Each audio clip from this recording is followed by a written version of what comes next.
প্রাতিষ্ঠানিকভাবে না হলেও সেনাবাহিনীর সংশ্লিষ্ট কর্মকর্তারা গুমের ঘটনাগুলো জানতেন বলে মনে করছে গুম সংক্রান্ত তদন্ত কমিশনের সভাপতি বিচারক অবসরপ্রাপ্ত মইনুল ইসলাম চৌধুরী।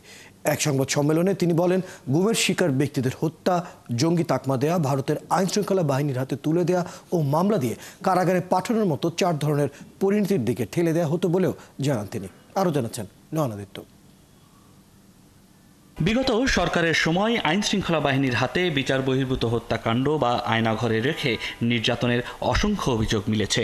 5 আগস্টের পর ঘটনার তদন্তে গুম সংক্রান্ত কমিশন অব ইনকোয়ারি প্রতিষ্ঠা করে অন্তর্বর্তীকালীন সরকার। কমিশন জানায়, গুম হওয়া ব্যক্তিদের সন্ধানে সারা দেশে এখন পর্যন্ত 16টি গোপন বন্দিশালা পরিদর্শন করে 1850টি অভিযোগ বিশ্লেষণ করেছে কমিশন। গুমের শিকার 253 জন ব্যক্তির পূর্ণাঙ্গ তথ্য প্রতিবেদন আকারে উপস্থাপন করা হয়েছে, যেখানে মানবাধিকার লঙ্ঘনের 3 ধরনের বৈশিষ্ট্য মিলেছে।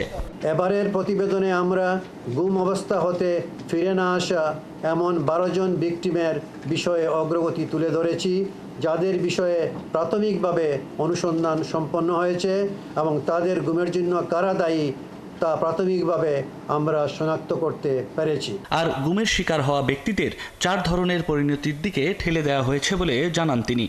1, তাকে হত্যা করা হয়, বা 2, তাকে বিচারের আগেই মিডিয়ার সামনে উপস্থাপন করে সাধারণত জঙ্গি তকমা দিয়ে বাংলাদেশেই বিচারাধীন বা নতুন ফৌজদারি মামলায় গ্রেফতার দেখানো হয়, বা 3, তাকে সীমান্ত পাড়ি দিয়ে ভারতে পাঠিয়ে দিয়ে ভারতের আইন শৃঙ্খলা রক্ষাকারী বাহিনীর মাধ্যমে গ্রেফতারের ব্যবস্থা করা হয়, অথবা 4, ভাগ্য সুপ্রসন্ন হলে অল্প সংখ্যক ক্ষেত্রে মামলা না দিয়ে ছেড়ে দেওয়া হয়। পরে এক প্রশ্নের জবাবে তিনি বলেন, গুমের এসব ঘটনায় সেনাবাহিনী প্রাতিষ্ঠানিকভাবে জড়িত না থাকলেও সংশ্লিষ্ট কর্মকর্তারা বিষয়গুলো জানতেন।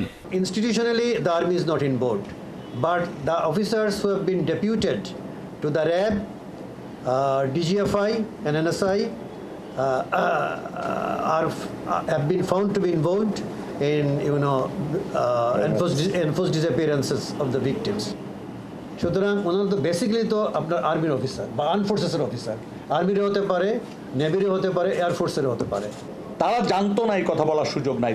তারা অফিসিয়ালি ইনভলভ ছিল না, বাট তারা জানতো না, এটা বলার সুযোগ নেই।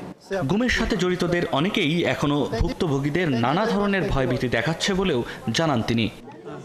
নয়নাদিত্য, 71, ঢাকা।